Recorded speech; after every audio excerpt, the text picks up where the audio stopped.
everybody. Welcome to the Art of Relationship show. I'm your host, as always, Greg Dudzinski, Love Guru Greg, fully licensed professional counselor, relationship and sex specialist. Have been for many years, over 2 decades now.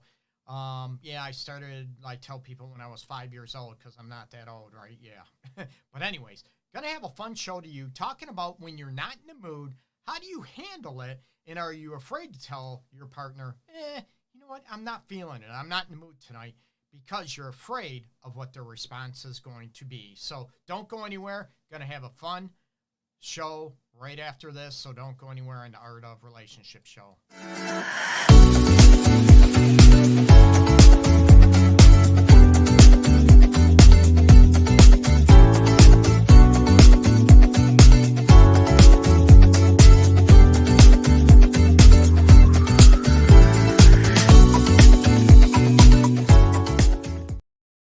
Hey, welcome back, everybody, to the Art of Relationship show. As I mentioned, going to be talking about when you're not in the mood. Now, how many people have been upset, have been hurt, maybe crushed, maybe you got pissed off that your partner, I'm not in the mood, right?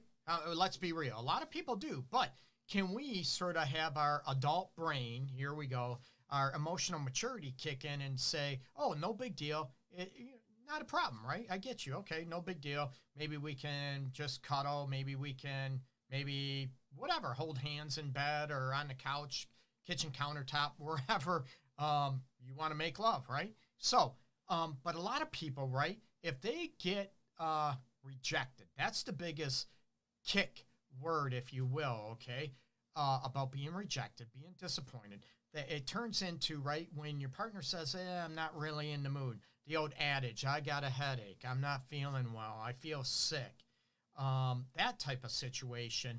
And automatically, for whatever reason, that's what I want to break. We're like, oh my God, we don't feel loved. We don't turn our partner on. They don't find us desirable. They don't find me attractive. So when we start feeling all that hurt and all that, essence right here, right in our chest, right? Are we able to be able to look at, you know what? Is it me being rejected, or is it that they're just not in the mood and it has really nothing to do with us, okay? Now, if it happens long term, okay, I'm not in the mood, and it's not caused by a medical challenge, okay?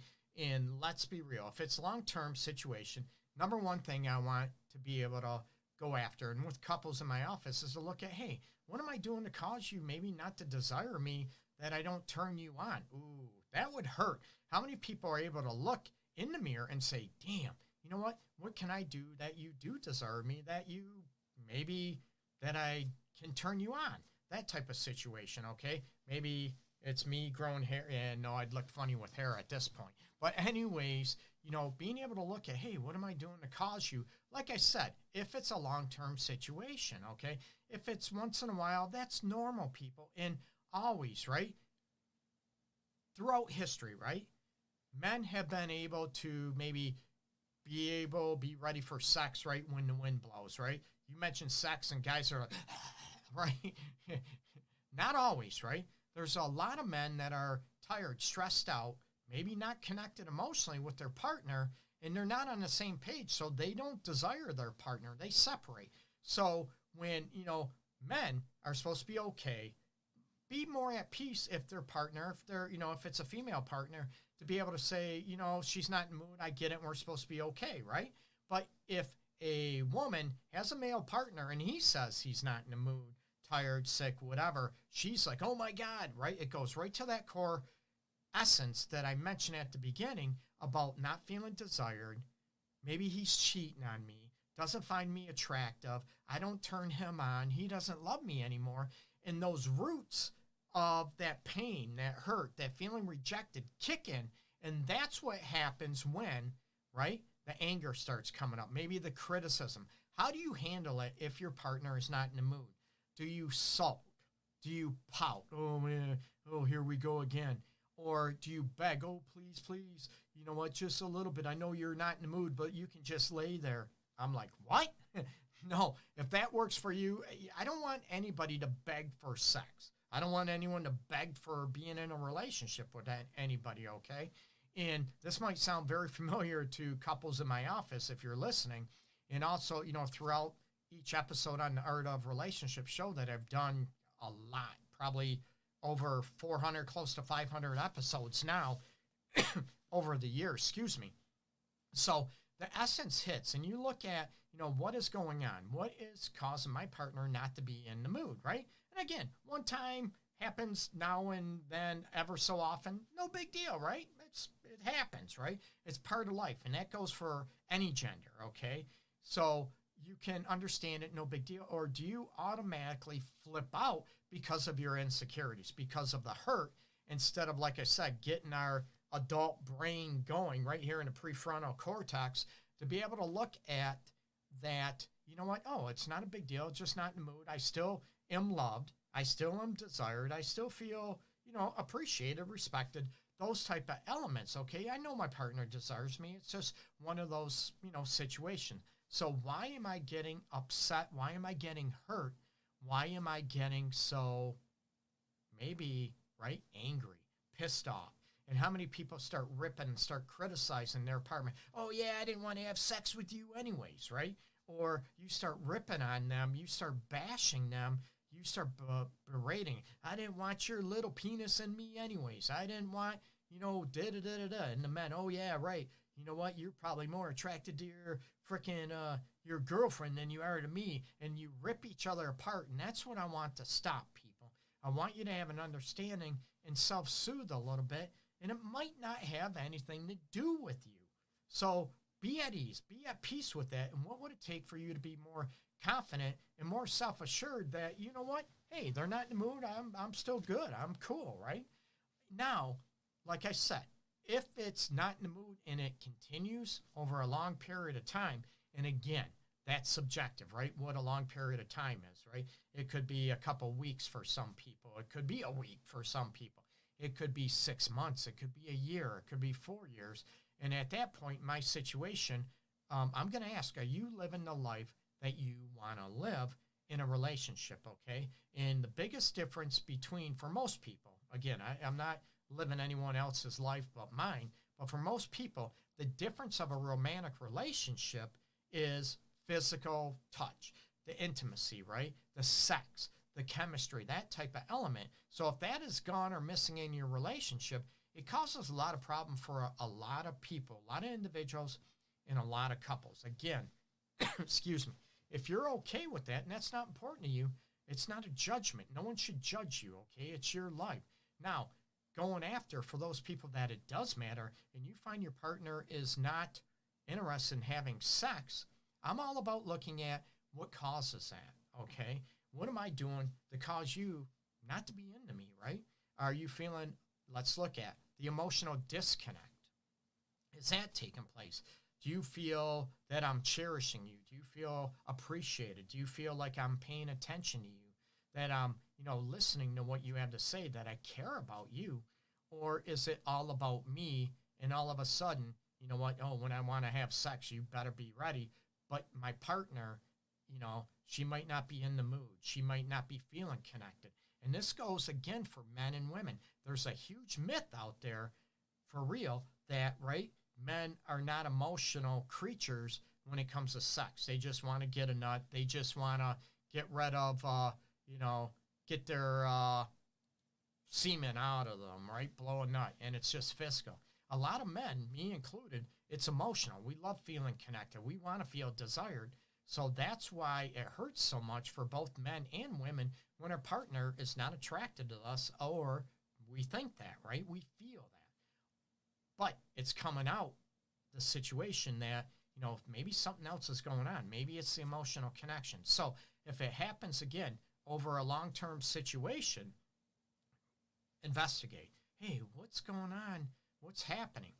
And it's very difficult if your partner is afraid to hurt your feelings, right? Afraid that you're going to get angry because of your response. You're going to fight back. You're going to get defensive. And that shuts us down. And now you're never going to get at the bottom of what's going on, right? And we can also look at, if we're not in the mood and it goes long term, like I said, whatever that is, it's very subjective, that you can go after and look at, is it medical issues, right?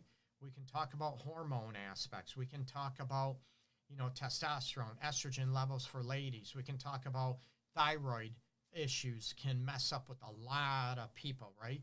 It can be maybe birth control. A lot of people don't know that, but a lot of women with, taking oral birth control, contraceptive, that type of aspect, or even injections, that can kill and throw your hormones off and actually kill desire for a lot of women. And they're like, I don't know what happened. I was horny. I liked sex all the time. Then I started taking this birth control. And you're like, you're not, oh, maybe I'm changing. Maybe I'm getting older. But you don't know if it attributes to that actual oral contraceptive, the birth control pill, that can throw your hormones off and kill desire for a lot of women, okay? So I'm all about looking at the relationship aspect. What is causing it? What is going on? And then we have to look at medical aspects, okay? Or maybe medical aspects should be, are you good? You love me? You still find me attractive? That type of situation. You feel loved by me, appreciated? Absolutely. I don't feel desire, right?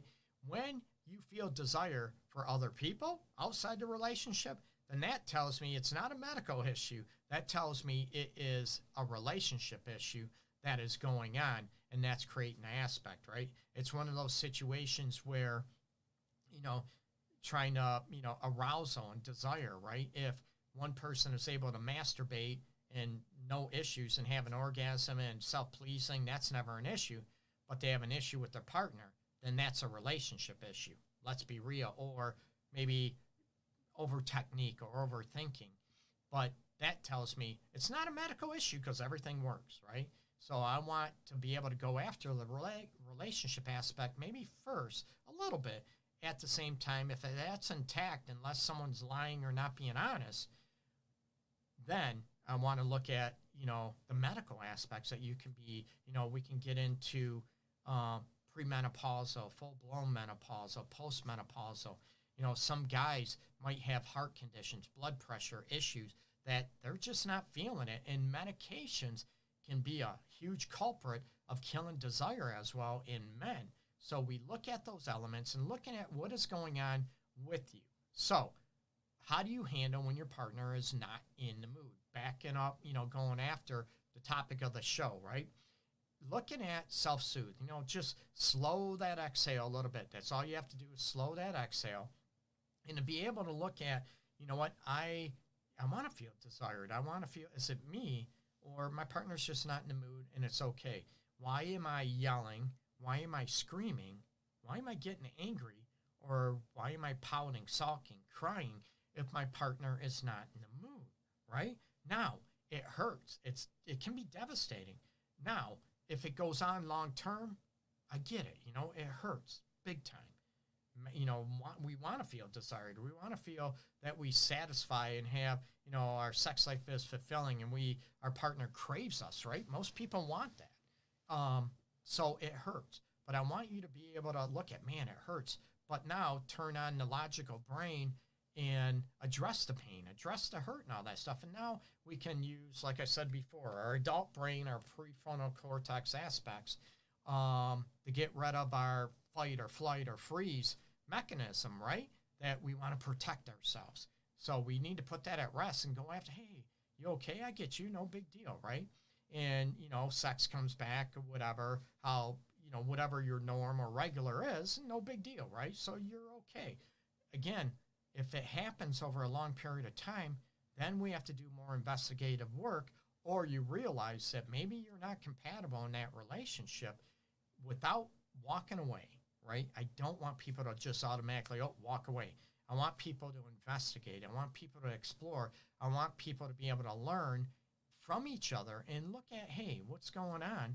What am I doing to cause you not to be in the mood? Go after it. What can I do to be a better partner? What can I do to stop that you find me more attractive, or what's going on, right? So go after that. And it hurts. Don't come towards your partner, at your partner, with the anger or pouting or whatever. I want you to self-soothe and learn, you know what? I want to be loved. I want to be desired. And it hurts. I don't feel that way. Absolutely. But, what's my partner feeling? It's very easy to go after what we feel again, right? Now, what is my partner feeling if it's long-term? What are they experiencing? Or is it all about right here, all about me, right? That is feeling hurt, rejected, disappointed. Absolutely, right? But what is my partner feeling?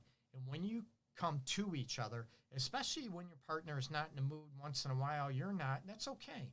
But don't attack your partner, right? Don't blame your partner because you're hurt, right? Hurt people. So you start attacking and bashing your partner when the situation doesn't call for it, okay? Speak from the heart, investigate, look at what's going on.